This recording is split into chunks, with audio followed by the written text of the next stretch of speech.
राधे राधे जी। हर हर महादेव। ओम नमः शिवाय।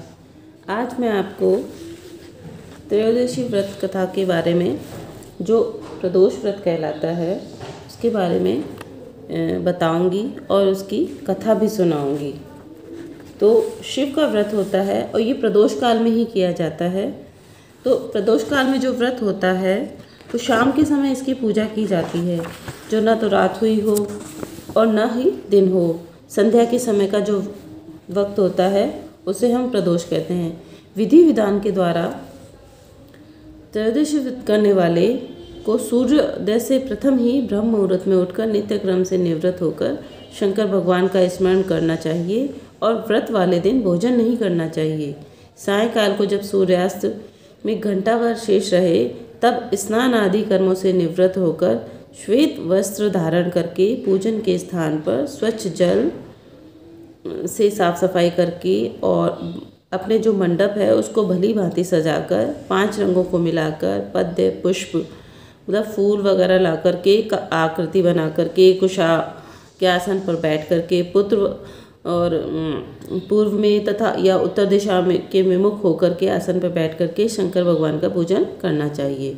ओम नमः शिवाय, ओम नमः शिवाय, ओम नमः शिवाय, ओम नमः शिवाय इस मंत्र को पढ़ करके और जल चढ़ाते रहना चाहिए। ऋतु फल अर्पित करना चाहिए। त्रयोदशी व्रत जो होता है मतलब प्रदोष का व्रत करने वाले मनुष्य हमेशा सुखी रहते हैं। उनकी संपूर्ण पापों का नाश इस व्रत से हो जाता है। इस व्रत के करने से विधवा स्त्रियों को अधर्म से गिल्ली होती है और सुहागिन नारियों का सुहाग सदा अटल रहता है। बंदी कारागार से छूट जाता है। जो स्त्री पुरुष जिस कामना को लेकर इस व्रत को करते हैं उसकी सभी इच्छाएं, सभी कामनाएं कैलाशपति शंकर पूरी करते हैं। सूत जी कहते हैं कि त्रयोदशी का व्रत करने वाले को 100 गौ दान करने का फल प्राप्त होता है। इस व्रत को जो विधि विधान और तन मन धन से करता है उसके सभी दुख दूर हो जाते हैं। सभी माता बहनें और 11 त्रयोदशी या पूरी साल की 26 त्रयोदशी पूरी करने के बाद उद्यापन करना चाहिए सभी को। और त्रयोदशी का व्रत वार के अनुसार भी होता है, जैसे रवि प्रदोष, सोम प्रदोष, मंगल प्रदोष और बुध प्रदोष, बृहस्पति प्रदोष, शुक्र प्रदोष, शनि प्रदोष। तो जिस वार को त्रयोदशी का व्रत पड़ता है उसी वार को त्रयोदशी व्रत करना चाहिए। उसी वार का, जैसे आज बुध प्रदोष है तो सर्व कामना सिद्धि के लिए बुध प्रदोष व्रत करें। आज बुधवार की ही बुध प्रदोष व्रत की ही कथा हम पढ़ेंगे, सुनेंगे और इसी प्रकार से अब जब जैसे करते हैं तो वैसे ही उसी वार के अनुरूप जब हम व्रत करते हैं तो उसी का फल हमें प्राप्त होता है। बुध त्रयोदशी व्रत प्रदोष व्रत जो है, इस व्रत में दिन में केवल एक बार भोजन करना चाहिए और इसमें बुधवार को जब त्रयोदशी प्रदोष व्रत पड़ता है तो इसमें हरी वस्तुओं का दान करना चाहिए। यह व्रत शंकर भगवान का व्रत है और शंकर जी की पूजा धूप बेल पत्र आदि से करनी चाहिए।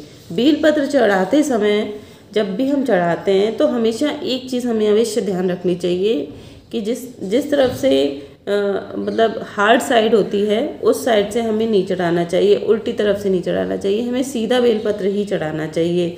जिस तरफ से चिकना होता है वो बेलपत्र चिकनी तरफ से हमें शिव जी के ऊपर ही चढ़ाना चाहिए। और इसकी कथा इस प्रकार आती है कि है ना, जो प्राचीन काल की कथा है कि एक पुरुष का नया नया विवाह हुआ। वह गौने के लिए दूसरी बार अपनी पत्नी को लिवाने के लिए गया और वह अपनी ससुराल पहुंचा। उसने अपनी सास से कहा कि बुधवार के दिन ही पत्नी को लेकर अपने नगर जाएगा। उस पुरुष के सास ससुर ने, साले सालियों ने उसको समझाया कि बुधवार को पत्नी को विदा कराकर ले जाना शुभ नहीं है, लेकिन वह पुरुष अपनी जिद से टस से मस नहीं हुआ। विवश होकर सास ससुर को अपने जमाता और पुत्री को भारी मन से विदा करना पड़ा। पति पत्नी बैलगाड़ी में चले जा रहे थे। एक नगर के बाहर निकलते ही पत्नी को प्यास लगी। पति लोटा लेकर पत्नी के लिए पानी लेने गया। पानी लेकर जब वह लौटा तो उसके क्रोध और आश्चर्य की सीमा न रही, क्योंकि उसकी पत्नी किसी अन्य पुरुष के साथ लाए लोटे से पानी पीकर हंस हंस कर बातें कर रही थी। क्रोध में आग बबूला होकर वह उस आदमी को झगड़ा करने लगा, मगर यह देखकर उसे आश्चर्य की सीमा न रही कि उस पुरुष की शक्ल उस आदमी से हूबहू मिलती है। हम शक्ल आदमियों को झगड़ते हुए जब काफ़ी देर हो गई तो वहाँ आने जाने वालों की भीड़ एकत्र होने लगी। सिपाही भी आ गया। सिपाही ने स्त्री से पूछा कि इन दोनों में से कौन सा आदमी तेरा पति है। तो वह बेचारी असमंजस में पड़ गई, क्योंकि दोनों की शक्ल एक दूसरे से बहुत मिलती थी। बीच राह में अपनी पत्नी को इस तरह लुटा देख करके उस पुरुष की आंख भर आई।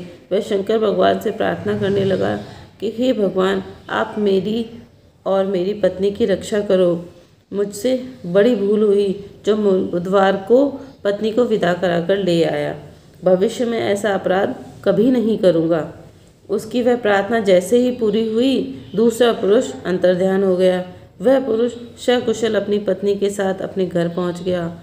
उस दिन के बाद पति पत्नी नियम पूर्वक बुधवार प्रदोष व्रत रखने लगे। तो इस प्रकार से ये तो बुधवार प्रदोष व्रत की कथा हुई। हमें हर प्रदोष को शाम के समय पर ही, मतलब प्रदोष काल में ही, हमें शंकर भगवान की शिव की पूजा करनी चाहिए।